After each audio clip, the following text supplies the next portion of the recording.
अस्सलामुअलैकुम वरहमतुल्लाहि वबरकातुह। मेरा नाम है फजीला रसूल। मैं आपको अपने चैनल आसान इस्लाम में खुशामदीद कहती हूँ। और आज हम क़ससुल अंबिया में हज़रत हूद अलैहिस्सलाम की ज़िंदगी के बारे में मुतालिया करेंगे। इसके लिए मेरे साथ मौजूद है खुतबा मोहम्मद। आइए इनसे हज़रत हूद अलैहिस्सलाम की ज़िंदगी के बारे में सुनते हैं। अस्सलामुअलैकुम वरहमतुल्लाहि वबरकातुह।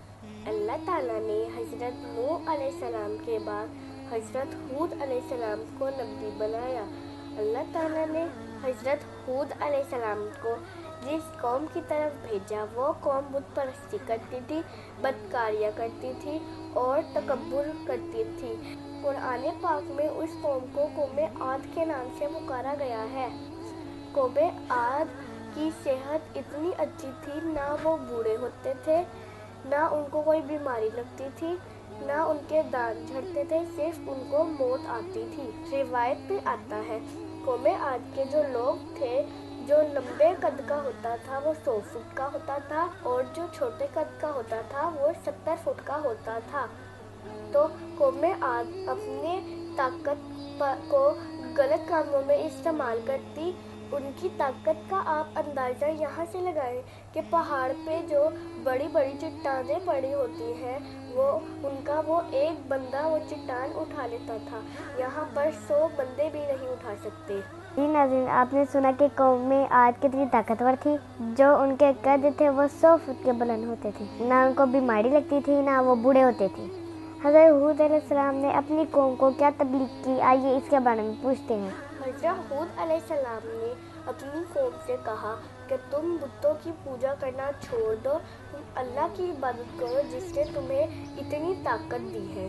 उसने तुम्हें इतनी नेमतों से नवाजा है कि ना तुम बीमार होते हो और अल्लाह ताला ने तुम्हें इज्जत, शोहरत, रुतबा दिया है और पैसा दिया है। कौमे आद हज़रत हूद अलैहिस्सलाम की कोई बात ना मानती और वो अल्लाह की इबादत भी नहीं करती थी, बल्कि वो हज़रत हूद अलैहिस्सलाम पर इल्ज़ाम तराशी कर रहे थे। कहते थे कि तुम झूठे नबी हो, तुम हमारे खुदाओं की गुस्ताखी कर रहे हो जिनकी हम पूजा करते हैं। अल्लाह ताला ने कौमे आद पे क्या क्या इज़ाब नाज़िल किया, आइए इसके बारे में पूछते हैं।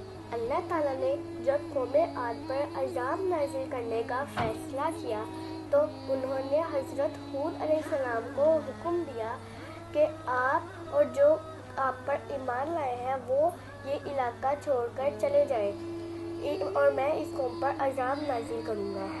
अल्लाह ताला ने उन पर आंधी का अज़ाब नाज़िल किया और वो आंधी 7 दिन तक चलती रही थी और कौमे आद के लोग उस आंधी से डर कर अपने घरों में छुप गए। तो अल्लाह ताला ने वो आंधी इतनी तेज़ कर दी कि वो उनके घरों के दरवाजे तोड़ती हुई उनके कमरों में दाखिल होती और उनको बाहर निकालती।